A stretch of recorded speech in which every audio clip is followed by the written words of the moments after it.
મારો આજનો વિષય છે જો હું નગરપાલિકાનો પ્રમુખ હોત તો સૌથી પહેલા ગામના તળાવમાં જે વેલ છે તે દૂર કરાવું અને તળાવમાંથી ગંદકી પણ દૂર કરાવું અને કાંકરિયા જેવું જોવાલાયક સ્વચ્છ સ્થળ બનાવું.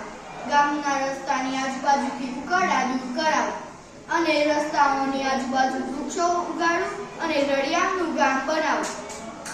ગામની કેનાલમાંથી પણ ગંદકી દૂર કરાવો અને ફેન્સિંગ વાર કરાવો જેથી ગંદકી ન થાય અને અકસ્માતના કિસ્સા પણ ન થાય.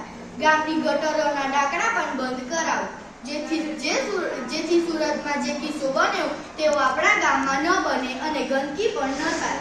ગામમાં એક લાઇબ્રેરી અને એક બગીચો બનાવો જેથી ગામના યુવાનો અને બાળકો લાઇબ્રેરીમાં વાંચી શકે અને બગીચામાં બાળકો અને યુવાનો કસરત કરી શકે. ગામના લોકો ગમે ત્યાં કચરો ફેંકી દે છે અને ગંદકી કરે છે તે ગંદકી ન થાય તે માટે દરરોજ સોસાયટીઓની સાફ સફાઈ કરાવું અને ગામમાં કચરા પેટીની સુવિધા કરાવું. રસ્તા પર જે દબાણો છે તે દૂર કરાવું અને રસ્તા પહોળા અને સ્વચ્છ બનાવું. ગામમાં લોકો પાણીનો બગાડ કરે છે તે ન થાય તે માટે ઘેર પાણીના મીટર નંખાવું જેથી પાણીનો કરકસરપૂર્વક ઉપયોગ થાય અને જ્યાં પાણીની સુવિધા ન હોય ત્યાં પાણીની સુવિધા કરાવો.